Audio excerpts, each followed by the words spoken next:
Activists say the Syrian government is pressing on with its assault on the city of Homs as it tries to put down an uprising that's gone on for 8 months now. Now, we rely on Syrian dissidents for information because journalists, for the most part, have been blocked from reporting, certainly reporting freely from Syria. But Ramita Navais, a reporter for PBS's Frontline, spent 2 weeks in the country. Her documentary aired on Tuesday.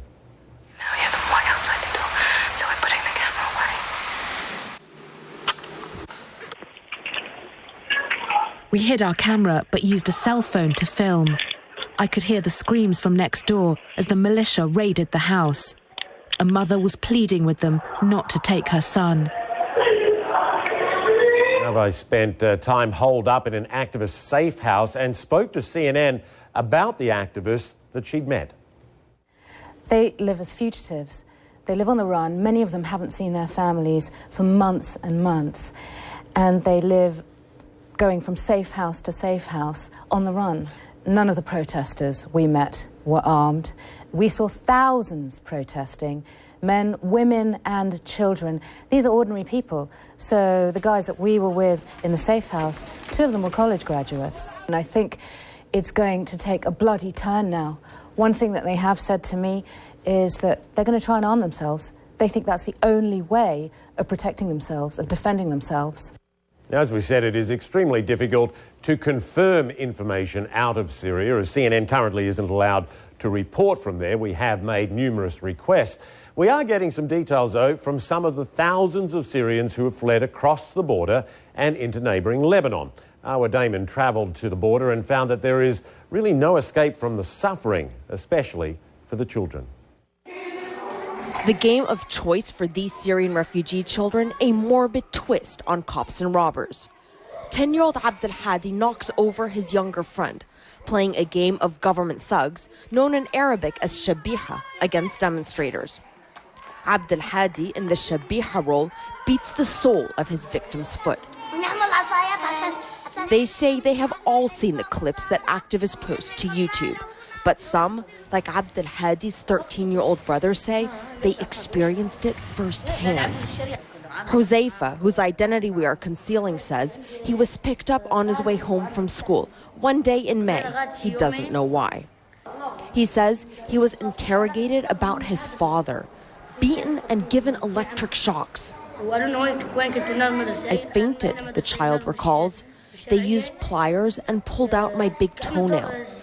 His unimaginable ordeal, just one of the horror stories we hear from the 15 families living at this former school across the border in Lebanon. Among them, 10-year-old Sunduz, who wants to take us to the room where she lives with her mother and 2 siblings. Her father was killed during a demonstration. She misses him desperately. I remember he would take me fun places, she tells us. He would give us everything. As we talk, water drips slowly from the ceiling. We sit on threadbare mattresses. Warmth comes from a gas stove. Provisions are donated by various organizations. But the aid is stretched thin. There are thousands of Syrian refugees, most of them scattered through northern Lebanon. Some found shelter in schools like this, others with relatives. As winter approaches, one Lebanese NGO trying to help the refugees is warning of an impending crisis.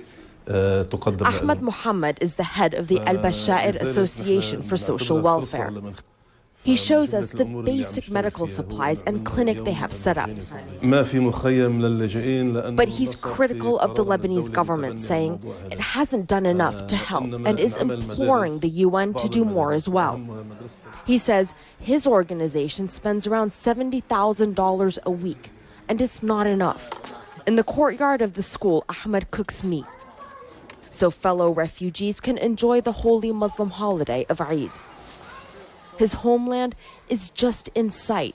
Those hills right there, they are Syria. He spends hours just looking at them.